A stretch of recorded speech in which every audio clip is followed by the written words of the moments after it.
History could not be more clear. When politics becomes pointless, violence often follows. So let's talk about culture wars, how they turn politics into an ineffective sideshow, and the danger we face in New Zealand.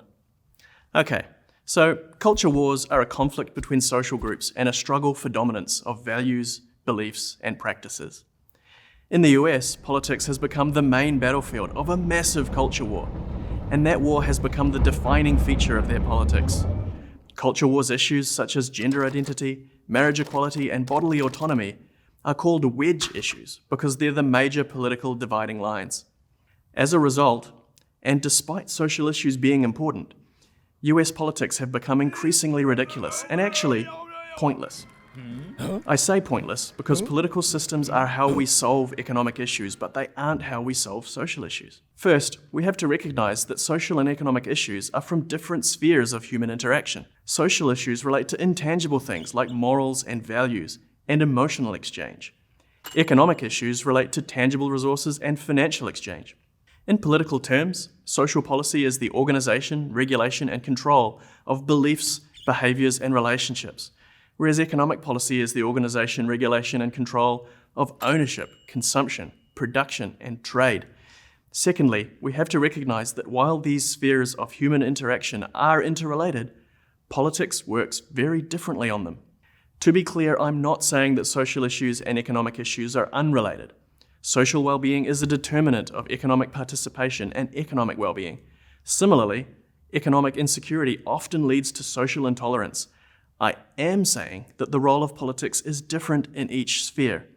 Politics, through economic regulation, solves issues, but politics through social regulation only codifies solutions from elsewhere. Let me explain how. Humans are consciously social. We spend our lives pondering morality and fairness and applying our values in our interactions with others. We are confident what we think is right and wrong, and we love talking about it. As new ideas are debated, civil society changes its views. In New Zealand, homosexual sex was illegal until 1987, and now we have marriage equality. These changes are codified by the laws that politicians passed, but they are not often created by them. Laws are mostly a reaction to a society that has already changed. In short, social change happens through social interaction much more than political action. In contrast, humans are not consciously economic creatures. Most of us don't tend to think or talk about economics very much at all. Note, for example, that most reality television is about social interaction, and very little is about economic interaction. We do tend to respond strongly to economic incentives, but mostly subconsciously. Thus, the laws that politicians set on economic matters do have a strong effect, but we tend not to consciously notice them or revisit them. Okay, so now let's look at where New Zealand stands on all this. For now, not too bad. No more than one of our current top 20 political issues could be called a culture wars issue. Our politics is mostly focused where politics can be effective. But I cannot say that the future looks bright. We seem primed to go down that pointless American path as voters give increasing weight to where politicians stand on social issues. Consider the ongoing murmurs of concern regarding the religious beliefs of politicians. Consider also the imported symbols and slogans of the parliamentary lawn protests of early 2022. And while it's concerning that Kiwi voters could turn our politics into a culture war, it's even more concerning that the Labour Party seems determined to deliberately do so. Many commentators in the US have observed that their culture wars did not arise as an unavoidable result of widespread cultural differences, but rather as a deliberate tool to create in-groups and out-groups for political purposes. And that's what Labour has been doing here. The 5 million Kiwis at home in New Zealand versus the 1 million stuck overseas, renters versus landlords, employers versus workers, farmers versus city dwellers, always division and always pitting Kiwis against Kiwis. And into these divisions, they pour the triggers, signs, and symbols of culture war. We are kindness. You are not.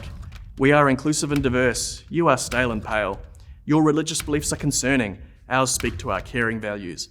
Language debates, accusations of racism, scapegoating, and so on. So what should we do? First, if you have to choose between voting according to your social policy preferences or your economic ones, always choose the economy. Whether or not you agree with them socially, it simply makes more sense to vote for the politicians you agree with economically. That's because politicians can be leaders on economic matters but are only followers on social ones. Secondly, don't let politicians distract you from what matters.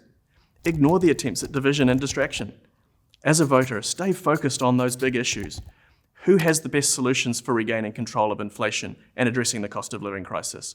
Who will finally solve New Zealand's infrastructure deficit and low productivity quagmire? If voters stay focused on the right things, politicians have to as well. So, vote with your wallet and not your heart. And on social matters, use your voice, not your vote. For the good of the country, let's keep culture wars out of Kiwi politics. I'm Camryn Brown for The Common Room. To see more videos like these, subscribe at commonroomnz.com.